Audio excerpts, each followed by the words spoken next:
नमस्कार, ये आकाशवाणी चंडीगढ़ है। अब आप प्रतीका से प्रादेशिक समाचार सुनिए। पहले इस बुलेटिन के मुख्य समाचार।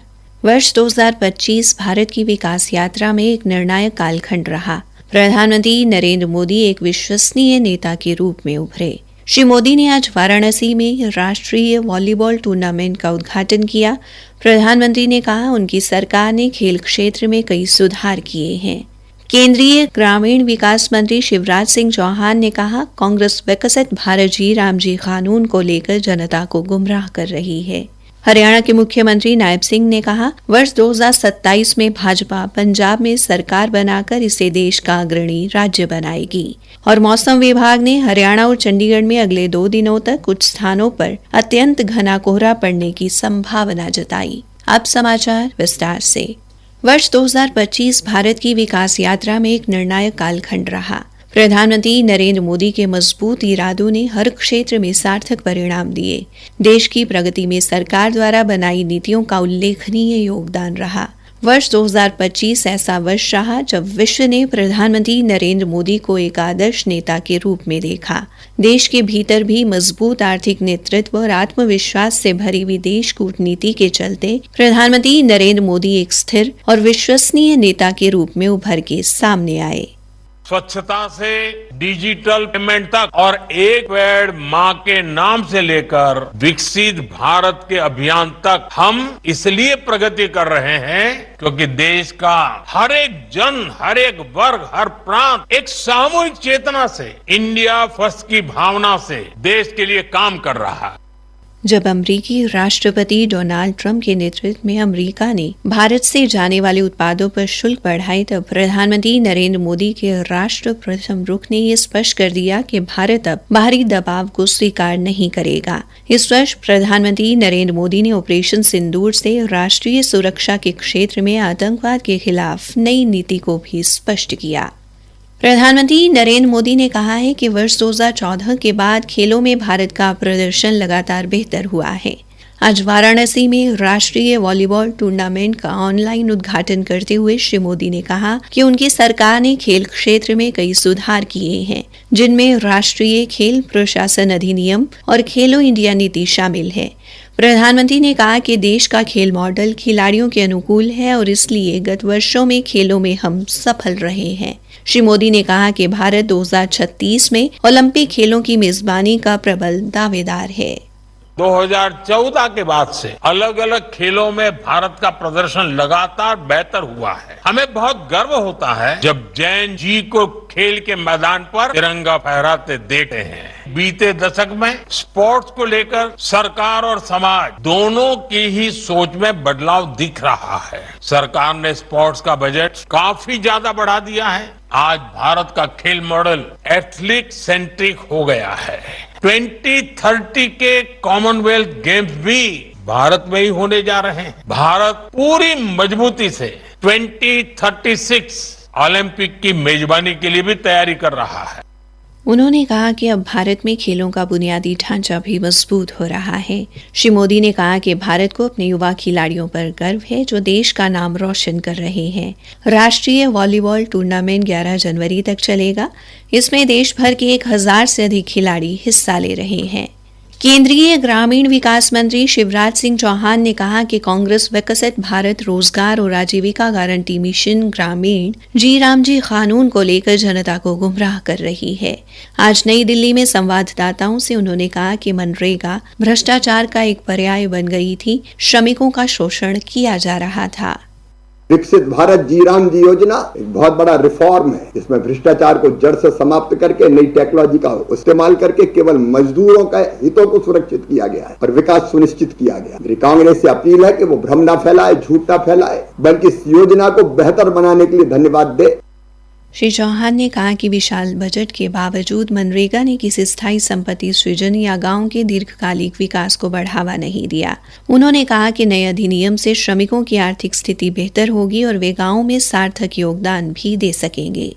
बहुत बेहतर ढंग से विकसित भारत जी राम जी योजना में संरक्षित किया गया है। 100 दिन के बजाय 125 दिन रोजगार की गारंटी, बेरोजगारी भत्ते के प्रावधान को मजबूत कर दिया, मांगने पर काम नहीं तो बेरोजगारी भत्ता पुख्ता। अब विलंबित मजदूरी के भुगतान पर दंड का प्रावधान, अतिरिक्त पैसा देना पड़ेगा। मजदूरों को काम मिले ये प्राथमिकता, लेकिन इसके साथ साथ इस विशाल धनराशि से गांव में विकास के काम हो, विकसित भारत के लिए विकसित गांव, और इसके लिए धनराशि बढ़ाई गई। इसी साल जो प्रस्तावित है, जो नया वित्तीय वर्ष प्रारंभ होने वाला है, 1,51,282 करोड़ रुपया। प्रादेशिक समाचार आकाशवाणी चंडीगढ़ से प्रसारित किए जा रहे हैं। हरियाणा के मुख्यमंत्री नायब सिंह ने कहा कि वर्ष 2027 में होने वाले चुनाव में भारतीय जनता पार्टी प्रधानमंत्री नरेंद्र मोदी के नेतृत्व में पंजाब में सरकार बनाकर पंजाब को देश का अग्रणी राज्य बनाएगी। मुख्यमंत्री आज हरियाणा पंजाब सीमा के नजदीक पटियाला जिले के घनौर कस्बे की अनाज मंडी में एक कार्यक्रम को संबोधित कर रहे थे। उन्होंने कहा कि मौजूदा पंजाब सरकार में शामिल लोगों ने 4 साल बीतने के बावजूद लोगों के हित में काम करने की बजाय पंजाब का शोषण किया जा रहा है। पंजाब को नशाखोरी, बेरोजगारी और वादा खिलाफी ने बर्बाद कर दिया है। पंजाब में भाजपा सरकार बनने पर हरियाणा की तर्ज पर राज्य का विकास कराया जाएगा।